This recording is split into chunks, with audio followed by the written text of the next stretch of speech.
Hello, hello, ravi de vous retrouver pour cette guidance Oracle Astro des Scorpions et Ascendant Scorpion pour le mois de mai 2022. Alors, il faut savoir que les planètes en taureau sont positionnées dans votre maison 7, la maison du couple, la maison des associations, la maison des relations aux autres. Si par exemple vous faites un métier public, c'est le public comment il va vous percevoir par exemple. Le taureau est le signe opposé du scorpion. Donc effectivement, cette saison du taureau est très importante pour les scorpions, mais peut amener quelques difficultés, retards, blocages, mais nous allons voir. Le soleil sera en taureau jusqu'au 21 mai, Mercure à la fin du mois à partir du 24 mai, Vénus très fin de mois 29 au 31 mai, Uranus bien sûr est positionné en taureau toute l'année, et surtout il y a l'axe nœud nord en taureau, nœud sud en scorpion. Donc pour les scorpions, dites-vous que pendant 1 an et demi, et en ce moment par exemple, puisque le soleil réactive le nœud nord et s'oppose à votre soleil à vous, il va bien falloir comprendre que vous êtes dans des périodes très karmiques.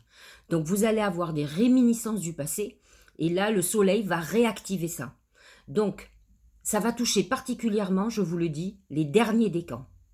Dernier décan du scorpion. Voilà pour le taureau. Alors, je vous l'ai dit, il est positionné en maison 7, donc il va mettre ses phares sur le couple, sur les possibles associations, et comme je vous ai dit, la relation au public, la relation à votre clientèle, par exemple. Donc, c'est ça qui va être très en lumière. Donc, attention, parce qu'il y a ce côté karmique, ne serait-ce que sentimental, qui va être encore plus fort à la fin du mois. Ensuite, les planètes, le soleil passe en gémeaux à partir du 21 mai, et là, il se positionne dans votre maison 8, qui est votre maison à la base, qui est la maison de la transformation, qui est la maison de la sexualité, mais qui est la maison aussi des gains et des pertes financières. C'est la maison des héritages. Donc, avec un Mercure positionné dans cette maison-là, il n'est pas improbable que vous soyez dans une période de transaction, de recherche d'investissement, mais aussi de papiers à signer chez le notaire. Alors faites très attention parce qu'à partir du 11 mai, on dit que Mercure est rétrograde. Ce qui veut dire qu'il va reculer, il va reculer dans le temps, il va retourner au passé. Alors effectivement, si vous êtes en pleine période de signature pour un héritage, effectivement, vous allez être complètement projeté dans le passé. Mais par contre, c'est peut-être pas le bon moment de signer, surtout si il y a certains points dans la succession qui vous posent problème. Alors soyez patient, Mercure va redevenir direct, mais il faudra effectivement peut-être attendre le mois prochain. Pluton est positionné dans votre maison 3 toute l'année, donc ça ne change rien pour vous, ça touche surtout le dernier décan, enfin, les scorpions qui sont presque sagittaires, donc qui sont autour du 19, 20 novembre, 21. Et effectivement, ils ont un bouleversement profond par rapport à leurs frères et sœurs, à leurs amis, donc il est possible que vous ayez une époque où vous soyez retrouvé un peu seul, un peu isolé, mais c'est parce qu'il y a une transformation profonde. Saturne qui n'est pas en harmonie avec vous parce qu'il est positionné en Verseau et dans votre maison 4. Et effectivement, il peut y avoir des réajustements au niveau familial. Il peut y avoir une problématique pour une personne âgée qui vous tienne à cœur ou qui peut-être crée des conflits. Il peut y avoir effectivement une succession parce que peut-être vous avez perdu quelqu'un. En tout cas, la famille va être au centre de vos préoccupations et peut-être de vos problèmes. Il peut y avoir des obligations, des frustrations par rapport à quelque chose de familial et quelque chose à régler, et pourquoi pas peut-être un bien immobilier qu'il va falloir peut-être vendre, et peut-être vous vous retrouvez confronté à des désaccords ou à des oppositions. La bonne nouvelle, c'est qu'il y a encore beaucoup de planètes en poisson, bon, Vénus jusqu'au 2 mai, mais Mars quand même jusqu'au 24 mai, qui est positionné dans votre maison 5, qui est la maison de l'amour. Donc effectivement, vous avez encore un mois très important sentimental. Il faut savoir que Jupiter passe le plus clair de son temps cette année en poisson et qu'il y est là quand même jusqu'au 10 mai et qu'il y était depuis le début de l'année et que ce Jupiter est positionné dans votre maison 5 qui amène quand même beaucoup de chances dans votre vie, qui peut permettre à certains scorpions et ascendants scorpions voulant faire un enfant de procréer, mais ça peut être aussi un nouvel amour, quelque chose de sérieux qui va amener une légalisation. Dans un sens positif, dans un sens négatif, pardon, il n'est pas improbable que vous puissiez aussi être dans une phase où vous allez divorcer. Parce que Jupiter, c'est la loi. Sur la maison 5, qui est la maison de l'amour, ça peut être aussi quelque chose qui est tranchant, qui amène une séparation. Neptune en poisson, dans votre maison 5, amène beaucoup d'amour, adoucit les relations, amène beaucoup de romantisme, mais il amène aussi l'illusion sur des relations. Donc vous deux, je sais que de nature, vous êtes suspicieux et suspicieuse, mais là, pour le coup, il va falloir que vous soyez hyper méfiant et méfiante, hyper connecté pour pouvoir détecter les personnes malveillantes ou qui ont envie de vous faire croire à des choses qui n'existent pas. Mais sachez-le, aussi dans un sens positif, Neptune va amener beaucoup d'amour et de chance sur une relation amoureuse. Neptune en poisson amène dans cette maison 5 la chance au jeu, je vous le dis, avec un Jupiter. C'est quand même, je ne vous pousse pas à jouer parce que je pense que ce n'est pas la meilleure des choses à faire, mais en tout cas, sachez-le, vous pouvez être très chanceux ou chanceuse encore plus ce mois-ci. Maison 6 en bélier. La maison 6, c'est la maison du travail quotidien, des obligations, ménage, s'occuper de quelqu'un, faire tout l'administratif, tout ce qui nous ennuie d'ailleurs.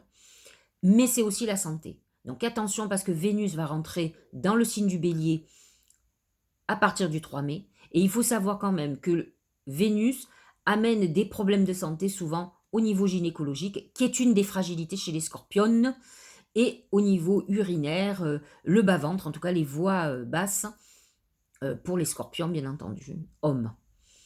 Mars va être en bélier à partir du 25 mai. Et c'est vrai qu'à partir de là, effectivement, vous pourriez avoir un regain d'énergie, peut-être à régler un certain nombre de problèmes administratifs et autres qui vous gonflent, que vous n'avez pas envie. Alors, il faut savoir que Jupiter rentre dans le bélier, donc positionné dans cette maison 6. C'est vrai que ça va amener, premièrement, peut-être une réorganisation ou un vrai boost au niveau professionnel sur votre travail. Peut-être vous aurez envie de changer de boulot, de sortir peut-être de vos routines ou de vous rebeller contre certaines choses injustes. Jupiter peut trancher, ça peut amener une rupture professionnelle, mais Jupiter est plutôt protecteur. Donc même si vous avez un licenciement ou que vous coupez ou vous arrêtez quelque chose de professionnel, sachez-le, ça sera plutôt positif. En attendant, Jupiter va être en bélier et touche surtout les premiers décans des scorpions, c'est-à-dire ceux du mois d'octobre. Voilà en gros pour le ciel, la guidance astrale. Il faut savoir qu'il y a une nouvelle lune, qui est une éclipse, le 30 avril, qui est dans le taureau, donc qui va toucher votre maison 7, c'est-à-dire votre maison du couple, donc qui va déclencher quelque chose, mais vous avez une pleine lune le 16 mai, qui est dans votre signe, qui est à 25 degrés, qui touche le dernier décan. Alors bien sûr, c'est encore une éclipse, puisqu'elle est positionnée sur le nœud lunaire, et donc elle va toucher vraiment plus les derniers décans, mais elle touchera tous les scorpions bien entendu, et elle va réactiver cet axe taureau-scorpion qui est un axe, c'est un axe qui a double emploi, c'est l'axe financier, de gains et de pertes, de patrimoine, d'héritage, mais c'est aussi l'axe de la guerre contre la paix. Donc c'est une période où il y aura une volonté, puisque le nœud nord est en taureau, de sortir de tout ce qui est chaos, peut-être pour une fois que vous allez arriver à vous apaiser et à éteindre ou étouffer vos démons intérieurs. Et ça serait l'idéal, parce que je pense que cette pleine lune risque de vous perturber, de vous remuer, et peut-être que vous devriez identifier d'où viennent vos problèmes internes, et ça vous permettrait de vous apaiser une bonne fois pour toutes. En tout cas, c'est ce que cette pleine lune va vous inviter à faire. Donc voilà pour l'astre.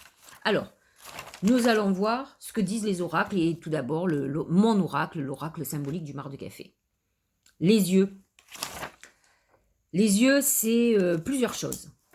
La première signification des yeux dans l'oracle symbolique du mar de café et dans le mar de café, c'est le mauvais œil. Donc, vous devez être absolument vigilant à tout ce qui vous entoure, aux fausses promesses, aux gens qui vont vouloir vous séduire.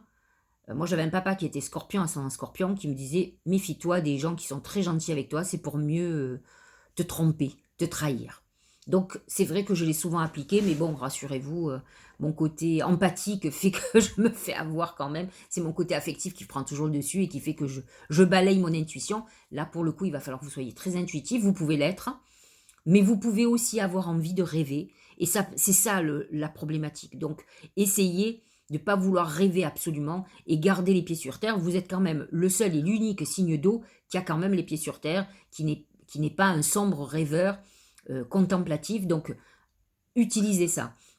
Donc, ce Neptune en poisson qui est dans maison 5 peut quand même créer ça. Il peut y avoir aussi en maison 8 le Gémeaux qui est positionné avec Mercure rétrograde.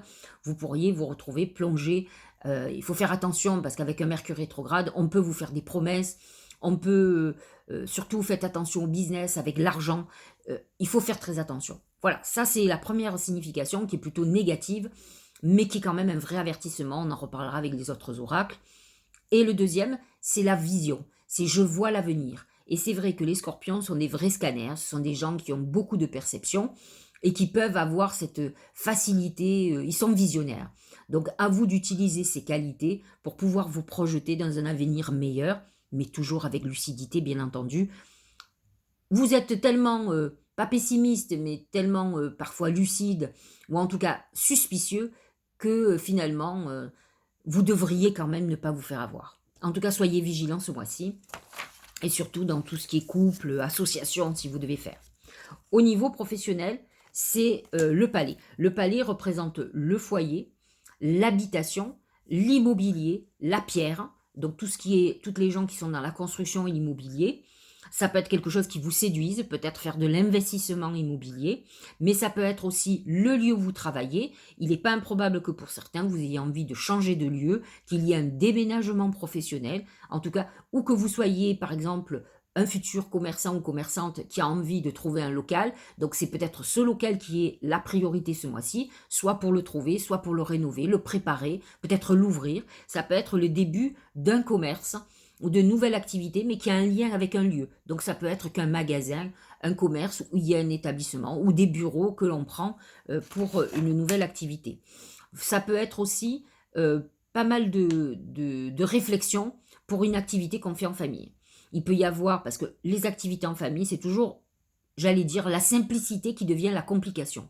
La plupart des gens qui travaillent en famille, il y a toujours des problèmes. Alors, ils sont dans un confort de vie parce qu'ils font un peu comme ils veulent.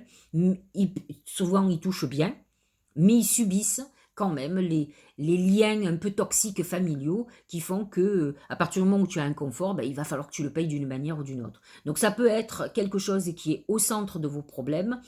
N'oubliez pas qu'il y a beaucoup de planètes qui nous annoncent pour vous des problématiques d'héritage, de succession, ça peut être aussi une transmission de société, etc. Donc vous êtes au centre de tout ça et qui a sur un fond peut-être familial pour certains. En tout cas, c'est comme ça. Voilà pour le travail et l'argent, mais au niveau financier, ça peut être aussi une vente de société. En tout cas, pour les scorpions et sans scorpions, ça peut être à ce moment-là comme un achat de société, un achat de commerce, un investissement financier. Soyez quand même vigilants avec ce Mercure rétrograde et les yeux en amont. C'est que peut-être il y a des choses que vous n'avez pas vues. Il va falloir éplucher les contrats, faire très attention, encore plus que d'habitude. En tout cas, c'est ce que je vous dis. N'oubliez pas que tout ce que je vous dis, là, en tout cas, sur l'oracle symbolique du mar de café, au-dessus de tous ces oracles et de toutes ces prédictions, il y a quand même les yeux qui annoncent quand même une trahison ou des gens qui veulent vous faire vous avoir, vous manipuler, etc. Donc ne l'oubliez pas, même s'il y a des événements positifs, il y a quand même en fond dans le placard vraiment un méchant fantôme. Donc à vous d'être très, très, très alerte, très en alerte. Au niveau sentimental, c'est la bougie. La bougie, ça va être deux choses. Alors, premièrement, ça amène une fragilité. On peut être dans une relation fragile, on peut être émotionnellement fragile au niveau amoureux. Donc, il faut que vous fassiez attention, ne pas tomber dans les dérives, encore une fois, je reviens aux yeux, de quelqu'un qui pourrait vous manipuler. Alors, je sais que je vais encore me fermer des ennemis. La plupart du temps, le scorpion, c'est plutôt le manipulateur ou la manipulatrice. Mais, je dis bien, là, pour le coup, on me dit de faire très attention. Et je connais nombre de scorpions qui sont des gentils, très, très gentils scorpions, qui ne sont pas du tout ni manipulateurs ni manipulatrices. Ça fait partie des dérives du signe, qui n'est pas obligatoire, hein, qui est une exception, il faut savoir, hein, quand même, heureusement d'ailleurs. Mais par contre, qui peut vous fragiliser. Vous pouvez être dans des périodes de frustration amoureuse et vous lancer corps et âme dans une relation qui pourrait au final vous amener quelque chose de négatif. Ça, c'est le côté pas positif de la bougie. Par contre, la bougie est aussi le vœu qui se réalise, la connexion à des défunts qui nous annonce une rencontre très importante, ou pour les couples beaucoup plus anciens, qui sont les personnes qui sont déjà en couple, ce sont des gens qui ont pu vivre des choses difficiles. Il ne faut pas oublier que Saturne est en maison 4 et en contrariété avec votre signe, et que l'amas de planètes en taureau, et plus particulièrement Uranus qui est toute l'année, a pu amener pas mal d'événements qui ont perturbé l'équilibre de votre couple. La bougie annonce des résolutions, un adoucissement de la situation, un rapprochement. En tout cas, vous êtes dans cette phase-là. Pour certains, c'est aussi la réalisation d'une rencontre qu'on espère et qu'on idéalise, qu'on a envie d'avoir. Donc ça, c'est plutôt très très bien. Donc j'ai envie pour vous, avec quand même une maison 5 en poisson qui est très chargée en planètes, vous êtes plutôt dans une année où vous devriez rencontrer quelqu'un. Même si pour le moment, à partir du 10 ou 11 mai, Jupiter passe en bélier, donc quitte votre maison 5, votre maison de l'amour, il va revenir.